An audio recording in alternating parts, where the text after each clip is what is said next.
Evan y Cecilia avanzaban con cautela por el sendero boscoso, con las hojas secas crujiendo bajo sus pies mientras llamaban el nombre de Rachel. No hubo respuesta, solo el suave murmullo de la naturaleza a su alrededor. Aún así, algo los impulsaba a seguir adelante, una sensación inquietante de la que no podían desprenderse. Al acercarse a un tramo del sendero de unos 150 pies de largo, que conducía hacia un desagüe pluvial, un amplio túnel de concreto oculto bajo el camino, advirtieron algo extraño. Un escalofrío se apoderó de ellos. Evan dio un paso al frente, aproximándose lentamente a la oscura boca del desagüe. Allí, en lo profundo de las sombras y parcialmente oculta, había una figura, una mujer. Las autoridades fueron avisadas de inmediato. Los equipos de emergencia llegaron rápidamente, seguidos por los investigadores de la escena del crimen. La zona fue acordonada. Todo se hizo según el protocolo. Con cuidado, de manera deliberada. Cada paso fue calculado, cada movimiento preciso, para proteger cualquier posible evidencia. Más tarde ese mismo día, se confirmó lo peor. Era Rachel Morin. Queridos espectadores, en este canal descubrirán las historias de crímenes más impactantes, reales y estremecedoras. Si no quieren perderse ningún caso, suscríbanse ahora y no olviden dejar su me gusta. Su apoyo nos ayuda a seguir contando la verdad. Rachel Morin era una mujer de 37 años cuya vida reflejaba fortaleza, calidez y resiliencia. Criada en el condado de Hartford, Maryland, creció en una familia muy unida que valoraba la comunidad, la conexión y el tiempo compartido. Su infancia estuvo llena de risas, barbacoas de verano, tradiciones festivas y cenas familiares los domingos. Experiencias que la moldearon en la mujer compasiva y decidida en la que se convertiría. Su madre, Patty Morin, describía a su hija como un alma radiante, alguien que tenía una habilidad única para elevar el ánimo de quienes la rodeaban. Rachel podía entrar en una habitación y cambiar toda su energía, recordó Patty. Su sonrisa era contagiosa, y su risa podía suavizar incluso los días más difíciles. Amigos y familiares la recuerdan como una luz en sus vidas, una mujer llena de energía, empatía y un magnetismo natural que unía a las personas. Rachel no solo era emocionalmente fuerte, también estaba impulsada físicamente. Una verdadera entusiasta del ejercicio, Rachel participaba regularmente en maratones, sesiones de levantamiento de pesas y clases de acondicionamiento físico en grupo. Se exigía a sí misma alcanzar metas personales, ya fuera correr 5 millas por la mañana o levantar pesas más pesadas en el gimnasio por la noche. Su dedicación a la salud no se basaba en la vanidad, sino en la vitalidad. Quería ser fuerte para sus hijos, para su negocio y para sí misma. La maternidad era central en la identidad de Rachel. Era la orgullosa madre de 5 hijos, que iban desde edad escolar primaria hasta una hija de 19 años que era tanto su confidente como su compañera más cercana. Compaginando los desafíos de la crianza, Rachel también administraba su propio negocio de limpieza, un proyecto que construyó desde cero. Era más que un trabajo, era un testimonio de su independencia, su mentalidad emprendedora y su firme compromiso con crear una vida estable para su familia. En los últimos meses, Rachel había encontrado felicidad con su novio, Richard Tobin. Aunque su relación aún era relativamente nueva, estaba marcada por el respeto mutuo, el apoyo emocional y momentos compartidos de risa y tranquilidad. Richard decía a menudo que Rachel lo equilibraba. Su presencia aportaba una sensación de normalidad y alegría que había faltado en su vida. En la tarde del 5 de agosto de 2023, la tranquila comunidad de Bel Air, Maryland, disfrutaba del calor de un atardecer de verano. Ubicado a poco más de 30 millas al noreste de Baltimore, el sendero Ma and Pa Heritage Trail estaba lleno de los suaves sonidos de pisadas, ruedas de bicicletas y pájaros cantando mientras familias y entusiastas del ejercicio aprovechaban la hora dorada. Alrededor de las 6 de la tarde, Rachel se ató las zapatillas para correr, su par confiable que la había acompañado en incontables millas, y se preparó para trotar por el sendero familiar. Llevó su teléfono y su Apple Watch, probablemente escuchando una de sus listas de reproducción animadas favoritas o tal vez un podcast inspirador. Para Rachel, siempre había sido un lugar de paz. Esta carrera no tenía nada de extraordinario. De hecho, era parte de su rutina semanal. Sus hijos y Richard estaban acostumbrados a que se tomara ese tiempo para sí misma. Siempre regresaba dentro de una hora, sudorosa y sonriente, a menudo contando pequeños momentos del sendero. Un venado que pasaba, una canción que la impulsaba a correr más fuerte o una interacción divertida con otro corredor. Pero esa noche, algo fue diferente. Para las 8 de la noche, Rachel aún no había regresado a casa. Richard, que la esperaba mucho antes, comenzó a sentir una inquietud creciente. Le envió un mensaje rápido. Luego la llamó. No hubo respuesta. Otro mensaje. Tampoco. Las confirmaciones de lectura no se actualizaban. Rachel, quien siempre era puntual para comunicarse con su familia, especialmente cuando sus hijos estaban en casa, seguía en silencio. La hija mayor de Rachel también intentó llamar. Cuando la llamada fue directamente al buzón de voz, un frío estremecimiento se apoderó de la casa. Eso no era propio de ella.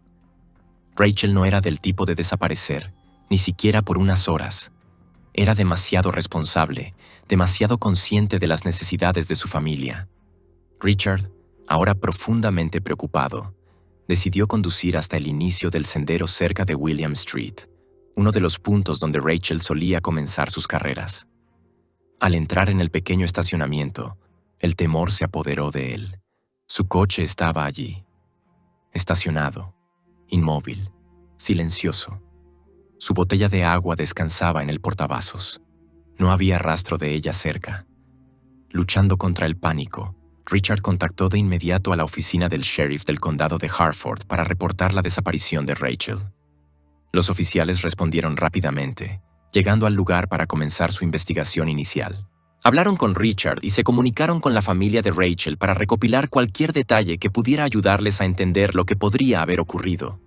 Los agentes ampliaron su búsqueda a lo largo del Ma and Pa Trail, usando linternas mientras la luz desaparecía. Hablaron con cualquiera que aún estuviera en el sendero. Corredores, caminantes y residentes de las casas cercanas.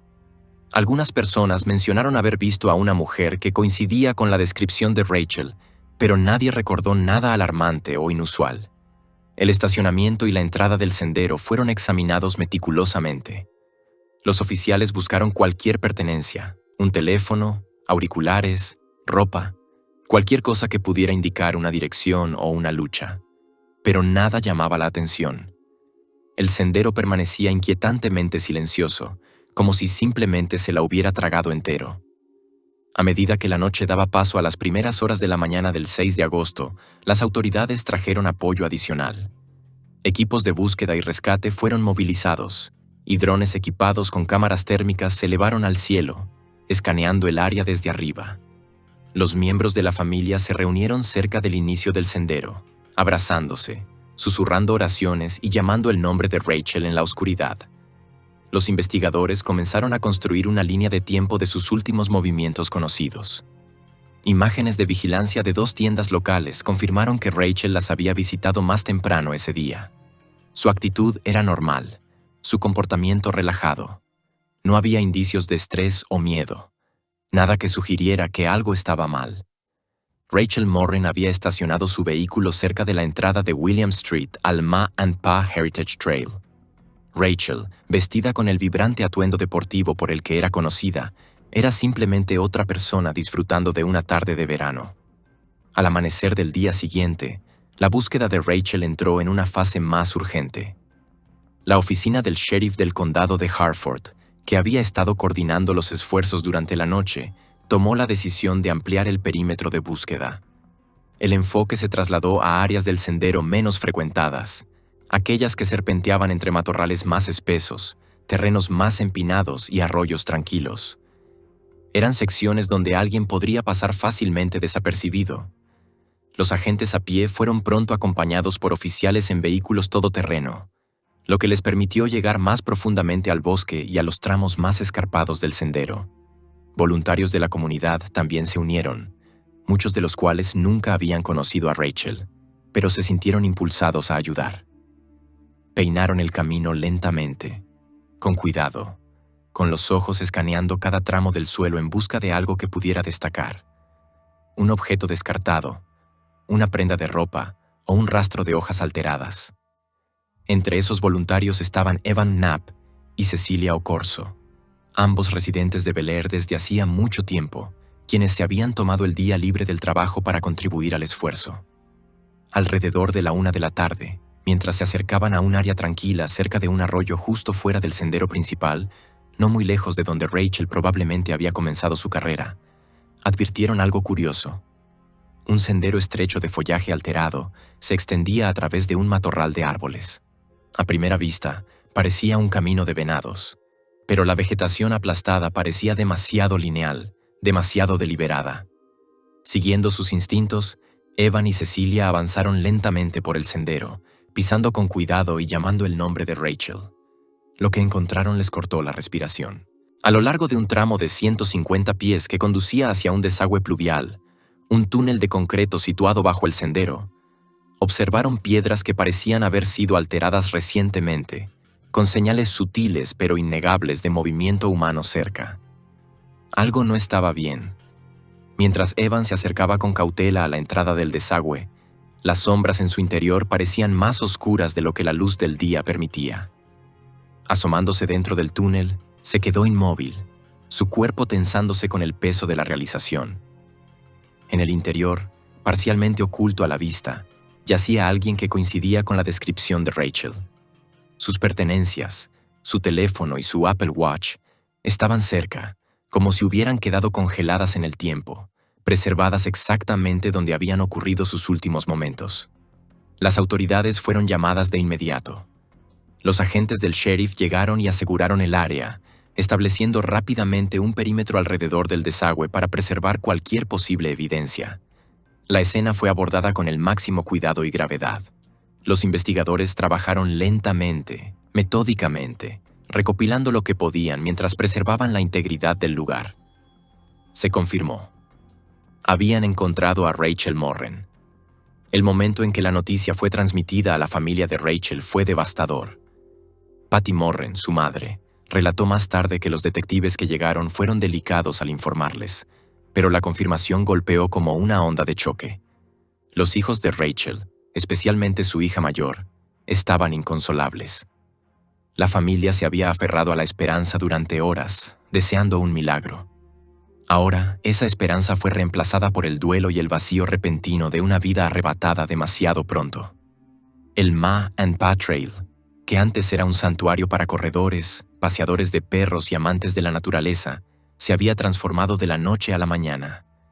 Lo que siempre había sido un espacio de calma y rutina era ahora el centro de una pérdida desgarradora, su serenidad reemplazada por silencio e incredulidad. Los investigadores entregaron el caso a la oficina del médico forense jefe de Maryland, que proporcionaría las respuestas que todos ahora estaban desesperados por conocer. Los resultados de la autopsia fueron concluyentes. La muerte de Rachel fue declarada homicidio. La causa exacta se mantuvo oculta para el público para preservar la integridad de la investigación, pero desde el principio estaba claro que no se trataba de una muerte natural. Alguien había tomado una acción deliberada para acabar con la vida de Rachel. La evidencia digital del Apple Watch de Rachel ofreció información crítica. Los datos mostraron que exactamente a las 7:07 de la tarde del 5 de agosto, la frecuencia cardíaca de Rachel aumentó drásticamente a 115 latidos por minuto. Una lectura consistente con miedo repentino o estrés físico intenso. A las 7:08 de la noche, descendió abruptamente a 69 latidos. Un minuto después, a las 7:09, volvió a descender a 62. Este cambio abrupto dentro de una ventana de 2 minutos pintó una línea temporal estremecedora. Los investigadores determinaron que este probablemente fue el periodo exacto en el que Rachel se encontró con su atacante. El equipo forense trabajó con precisión. Se recogieron muestras del área circundante, de la ropa de Rachel y de sus objetos personales. Cada fibra, cabello y huella parcial fue documentada y preservada. La evidencia de ADN encontrada en la escena fue enviada al Laboratorio Criminal de la Policía Estatal de Maryland para un procesamiento acelerado, un paso que resultaría crucial para la investigación. El descubrimiento planteó preguntas profundamente inquietantes. ¿Había alguien estado observando a Rachel en los días o semanas anteriores? ¿Fue un acto premeditado o una oportunidad tomada al azar? ¿Conocía Rachel a su agresor o se había cruzado con un desconocido en una noche que, de otro modo, habría sido normal? Cuando la noticia del hallazgo se difundió, la comunidad quedó conmocionada. La sorpresa fue generalizada. Bel Air, una ciudad conocida por su seguridad y sentido de comunidad, quedó estremecida hasta su núcleo. Se organizaron vigilias con velas en cuestión de horas. Las familias que habían recorrido el sendero durante años comenzaron a mirar por encima del hombro. La oficina del sheriff hizo un llamado público, instando a cualquiera que hubiera estado cerca del sendero entre las 5 y las 11 de la noche. Del 5 de agosto a presentar cualquier información, por pequeña que fuera. El sheriff Jeffrey Galler anunció mejoras inmediatas de seguridad para el sendero. Se aumentaron las patrullas y los planes para instalar cámaras de seguridad en todos los puntos de acceso principales fueron acelerados. La investigación, que ahora cruzaba múltiples estados, comenzó a ganar impulso. Los detectives y analistas trazaron en detalle los últimos movimientos de Rachel, revisando nuevamente las imágenes de vigilancia del día anterior. Reentrevistaron a familiares, vecinos, amigos y clientes de su negocio. Richard Tobin, el novio de Rachel, fue entrevistado de nuevo. Cooperó plenamente, sentándose con los investigadores y respondiendo a cada pregunta. Le preguntaron sobre su relación, sobre los hábitos de Rachel y si ella había mencionado algún temor o preocupación recientemente. Richard fue claro. Ella estaba feliz, estaba concentrada en su familia. No mencionó a nadie que la hiciera sentir incómoda. A pesar de la falta de enemigos o conflictos conocidos, los detectives se negaron a descartar ninguna posibilidad. Trabajaron sin descanso, revisando huellas digitales, registros telefónicos e incluso datos de cámaras de tráfico de carreteras cercanas. Luego, el 17 de agosto, menos de 2 semanas después de que Rachel fuera encontrada, llegó el avance que los investigadores habían esperado. La evidencia forense recuperada de la escena de Rachel coincidió de manera concluyente con una muestra en la base de datos nacional. Su origen: una invasión de hogar ocurrida en marzo de 2023 en Los Ángeles. El Departamento de Policía de Los Ángeles entregó pruebas clave. En esa escena, las cámaras de vigilancia habían captado a un hombre sin camisa saliendo de la vivienda. El video no era totalmente claro, pero ofrecía suficiente detalle para que los detectives comenzaran a elaborar un perfil físico del hombre que ahora creían que podía estar conectado con la tragedia de Bel Air. Parecía medir aproximadamente 5 pies 9 pulgadas de altura, con un peso cercano a 160 libras, de complexión delgada pero musculosa. Su cabello era oscuro, corto, y aparentaba estar entre finales de los 20 y principios de los 30 años. El video no captó una vista completa de su rostro, pero su lenguaje corporal y silueta coincidían con lo que los investigadores pronto identificarían como su sospechoso. Por ahora, sin embargo, el hombre no tenía nombre. Una presencia captada en video, pero envuelta en misterio. Los investigadores lo describieron como perseguir a un fantasma, reuniendo fragmentos de una identidad que aún no había sido confirmada. En un esfuerzo por cerrar la brecha de información, los detectives de Maryland viajaron a Los Ángeles para asociarse directamente con oficiales del LAPD. Su objetivo: hablar cara a cara con las víctimas de la invasión domiciliaria anterior. Aunque las víctimas no pudieron identificar al hombre por nombre, ofrecieron información crítica sobre su comportamiento. Se movía deliberadamente, hablaba poco y mostraba señales de ser intensamente calculador. Las víctimas también señalaron su complexión delgada y un tatuaje visible en la parte superior del brazo. Un detalle no visible en el video, pero ahora registrado como significativo. Aún más crucialmente, 2 objetos dejados atrás en la escena de Los Ángeles, una gorra de béisbol y una botella de agua reutilizable, contenían ADN. Ese ADN, analizado y confirmado por técnicos de laboratorio, proporcionó una coincidencia exacta con el material genético recogido en la escena del crimen en Maryland. Era la misma persona. Esto no era una coincidencia. Los puntos comenzaban a conectarse. De vuelta en Bel Air, la oficina del sheriff del condado de Hartford continuó examinando cada pista local disponible. Los investigadores analizaron horas de imágenes de vigilancia de negocios situados cerca de la entrada del sendero en William Street. Imágenes que incluían vistas de una cervecería local, una tienda de conveniencia y una pizzería cercana. Si bien no se captaron imágenes claras del sospechoso, el vehículo de Rachel era claramente visible en varias tomas, estacionado exactamente donde ella lo había dejado antes de salir a correr aquella tarde.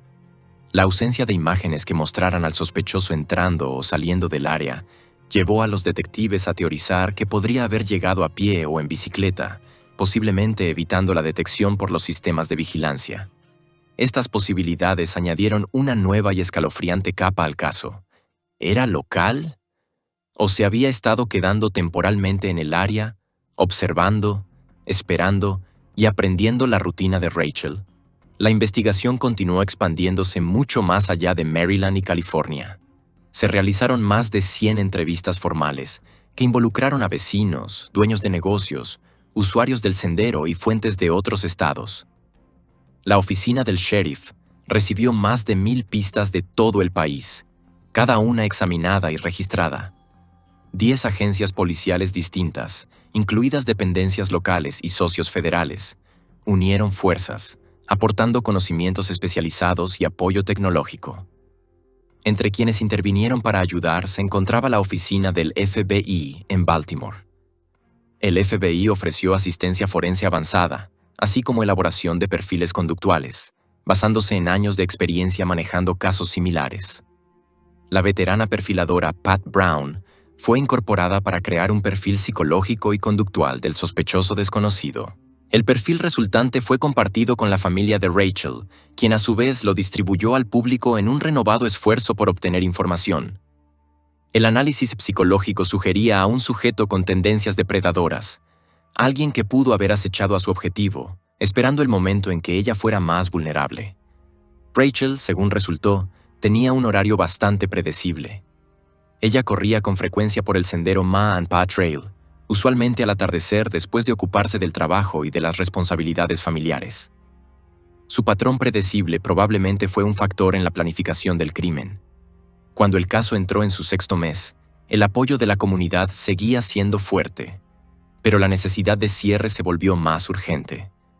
El 12 de febrero de 2024, la oficina del sheriff publicó un par de retratos hablados basados en los recuerdos de testigos y en detalles tomados del video de vigilancia de Los Ángeles. Un retrato mostraba a un hombre con el cabello negro cortado al ras. El otro lo representaba usando una gorra negra Air Jordan, similar a la recuperada en la escena del crimen anterior. La recompensa por información aumentó a $35,000 mientras el llamado público se intensificaba. La búsqueda, sin embargo, seguía centrada en la figura esquiva vista solo en fragmentos de metraje y restos forenses. Aunque no tenían un nombre, las autoridades mantenían la pieza de evidencia más sólida que poseían: ADN. El rastro no se había enfriado. Simplemente se estaba volviendo sinuoso, extendiéndose a través de líneas estatales, esperando a que la ciencia alcanzara la verdad. Y entonces, el 20 de mayo de 2024, el cumpleaños número 38 de Rachel Morren, todo cambió. Un avance llegó en forma de genealogía genética avanzada.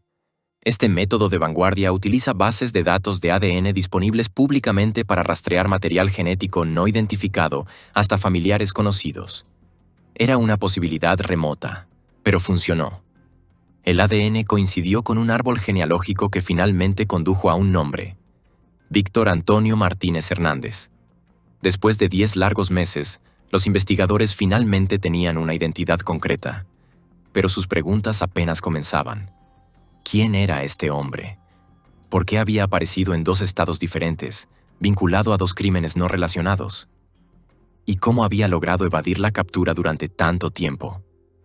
Los investigadores rastrearon a Víctor hasta Tulsa, Oklahoma, una ciudad a casi 1,200 millas de Bel Air. Obtuvieron discretamente una orden de arresto y coordinaron con las autoridades de Tulsa para confirmar su presencia. La detective de Tulsa, Kylie Delmont, conocida por su experiencia en la captura de fugitivos, dirigió la operación para detenerlo.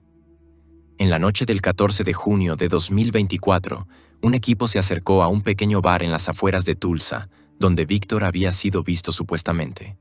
Al principio, un guardia de seguridad negó que estuviera dentro, pero tras algunas preguntas discretas, señaló a un hombre sentado en el extremo del bar. Tranquilo, sereno y aparentemente ajeno a que su tiempo como fugitivo había llegado a su fin. Para las 11:30 de la noche, Víctor Antonio Martínez Hernández estaba bajo custodia. Víctor, de 23 años, era originario de El Salvador, nacido el 19 de septiembre de 2000. Las autoridades han revelado poco sobre su crianza, pero se cree que tenía vínculos directos con redes criminales en Centroamérica, específicamente con pandillas callejeras conocidas que operan a través de fronteras.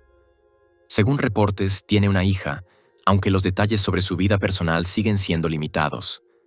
Lo que sí está confirmado es que Víctor tenía un historial violento. En enero de 2023, se emitió una orden de arresto en El Salvador relacionada con la agresión fatal de una joven.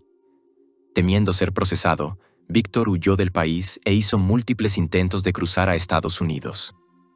Los registros de la patrulla fronteriza de EEE-UPOU muestran que fue detenido y deportado 3 veces bajo las medidas de aplicación migratoria del Título 42.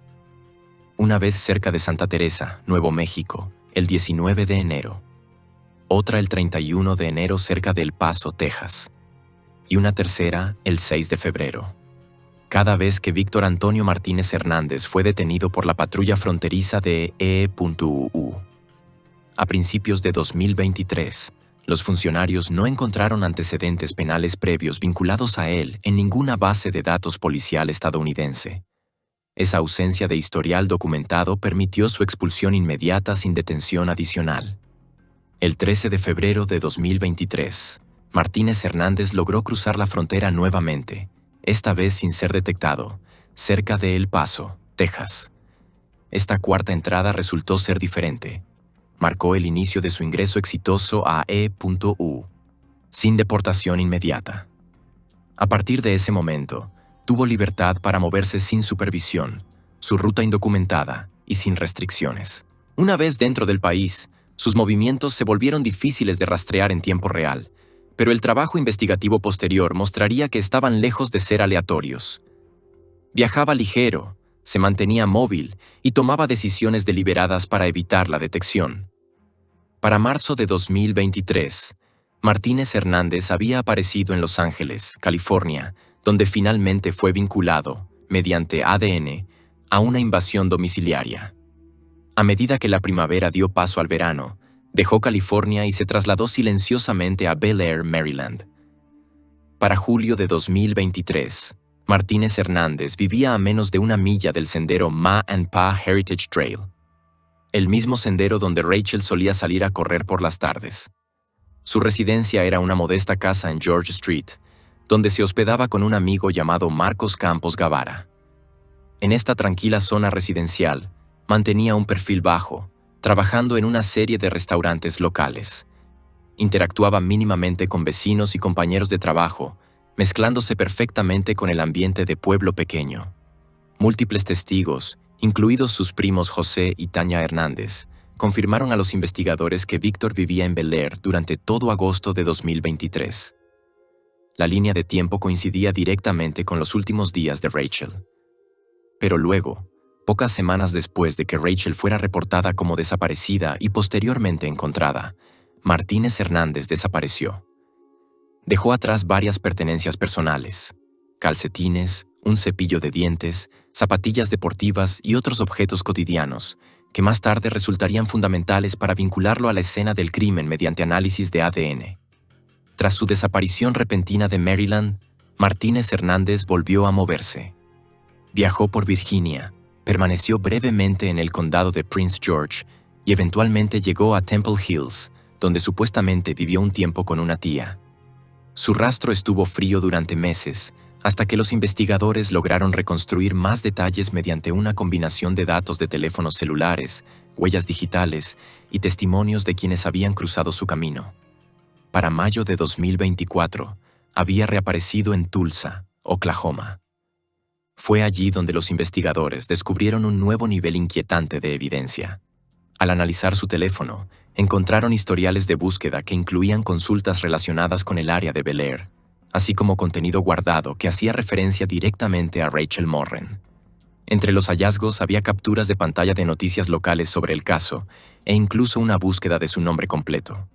Estas escalofriantes migas digitales demostraban un nivel de conciencia y tal vez obsesión que no podía ser ignorado. Después de su arresto en junio de 2024, a Martínez Hernández se le leyeron sus derechos Miranda. Sorprendentemente, después de solicitar inicialmente un abogado, decidió renunciar a esos derechos y procedió a hablar con los detectives. Durante el interrogatorio, negó conocer a Rachel Morren o haber estado alguna vez en Maryland. Estas afirmaciones contrastaban fuertemente con la evidencia forense, los registros digitales y los testimonios de testigos que lo situaban en Bel Air durante el periodo exacto de la desaparición y muerte de Rachel. El 18 de junio de 2024, Martínez Hernández fue extraditado formalmente a Maryland. Llegó al aeropuerto Martin State bajo un fuerte escolta de las fuerzas del orden y fue transportado directamente al centro de detención del condado de Hartford, donde fue fichado y acusado de asesinato en primer grado y secuestro. Los cargos se presentaron bajo la dirección de la fiscal del estado del condado de Hartford, Allison Healy, quien enfatizó la naturaleza premeditada del crimen. Los fiscales afirmaron que el horario constante de trote de Rachel, combinado con la ubicación aislada donde fue encontrada, sugería que Martínez Hernández había planeado el ataque. Especularon que podría haberse ocultado en la zona boscosa, posiblemente con una herramienta como una pala, y esperó a que Rachel pasara. La precisión del acto, junto con su posterior huida del estado, indicaba un nivel de preparación que se alineaba con un acto intencional y no oportunista. A medida que surgían más detalles sobre los antecedentes de Martínez Hernández, se formaba un cuadro más oscuro. Además del cargo de asesinato que enfrentaba en El Salvador, los investigadores lo describieron como un delincuente reincidente, con actividad en múltiples países. El sheriff Jeffrey Galler del condado de Hartford se refirió a él en una conferencia de prensa como un posible depredador en serie, citando patrones en sus movimientos y la naturaleza creciente de sus presuntos crímenes. Para la familia de Rachel, el arresto fue tanto un devastador recordatorio como una fuente de alivio largamente esperado.